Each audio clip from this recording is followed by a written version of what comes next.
Hi friends, welcome back to other video. അപ്പം നമ്മൾ ഇന്നൊരു തട്ടിക്കൂട്ട് ദിവസത്തെക്കുറിച്ചാണ് പറയുന്നത്. എനിക്ക് സുമിക്കുന്ന ഭയങ്കര മടിയാണ്. മടിക്കുള്ള കാരണം എന്താണെന്നറിയാവോ?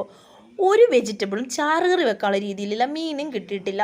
പിന്നെ ഫ്രിഡ്ജിരിക്കുന്ന ചിക്കൻ ഇന്ന് കറി വെക്കാൻ പറ്റത്തുമില്ല. അതുകൊണ്ട് ഞങ്ങൾ ഒരു തട്ടിക്കൂട്ട് കറി വെക്കാനായിട്ട് ഞങ്ങളുടെ മദർ ഇൻ ലോയെ അടുക്കളയിലേക്ക് ക്ഷണിച്ചിട്ടുണ്ട്.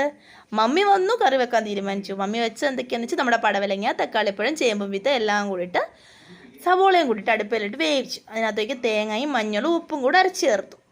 ഇത്രേ ഉള്ളൂ. പക്ഷേ ഈ കറി അടിപൊളി ടേസ്റ്റ് ആട്ടോ. ഇങ്ങനെ വല്ലപ്പോഴും ഒക്കെ അമ്മ അടുക്കളയിൽ കയറി കറി വെക്കാറുള്ളൂ. കാരണം ഞങ്ങളുടെ അമ്മയ്ക്ക് അടുക്കളയിലെ പണിയൊന്നും ഇഷ്ടമല്ല. പുറംപണിയാണ് കൂടുതലായിട്ട് ഇഷ്ടം. തൂത്തുവാരുക, കാട് പറിക്കുക, തുണി അലക്കുക, ഇങ്ങനത്തെ കാര്യങ്ങളൊക്കെ ഏൽപ്പിച്ചാൽ ഭയങ്കര ഹാപ്പി ആയിട്ട് ചെയ്യുന്ന ഒരാളാണേ. അപ്പോൾ അതുകൊണ്ട് അടുക്കള വല്ലപ്പോഴേ കയറാറുള്ളൂ.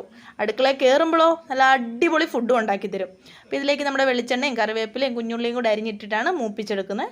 അടിപൊളി ടേസ്റ്റി ആയിട്ടുള്ള കറിയായിരുന്നു. പിന്നെ നിങ്ങളെല്ലാവരും നമ്മുടെ ചാനൽ കാണണം കേട്ടോ. നമ്മുടെ വീഡിയോസ് സബ്സ്ക്രൈബ് ചെയ്യുകയും ലൈക്ക് ചെയ്യുകയും ഷെയർ ചെയ്യുകയൊക്കെ ചെയ്യണം. നിങ്ങളിലുള്ള വിശ്വാസം കൊണ്ടല്ലേ നമ്മളൊരു ചാനൽ തുടങ്ങിയിരിക്കുന്നത്. അപ്പോൾ ഞങ്ങളെ സപ്പോർട്ട് ചെയ്യത്തില്ലേ? അപ്പോൾ നിങ്ങൾ ഓരോരുത്തരും നമ്മളെ സപ്പോർട്ട് ചെയ്യണം കേട്ടോ. പിന്നെ ഈ കറിയുടെ ഡീറ്റെയിൽഡ് റെസിപ്പിയോ കാര്യങ്ങളോ ഒക്കെ ആർക്കെങ്കിലും വേണമെന്നുണ്ടെങ്കിൽ ജസ്റ്റ് ഒരു കമൻറ്റ് ചെയ്താൽ മതി, നമ്മൾ ഇട്ട് തരുന്നതായിരിക്കും. അപ്പോൾ ഇങ്ങനെയുള്ള വീഡിയോസിന് നമ്മുടെ ചാനൽ ഫോളോ ചെയ്ത് നമ്മളോട് സപ്പോർട്ട് ചെയ്യണേ. ബൈ.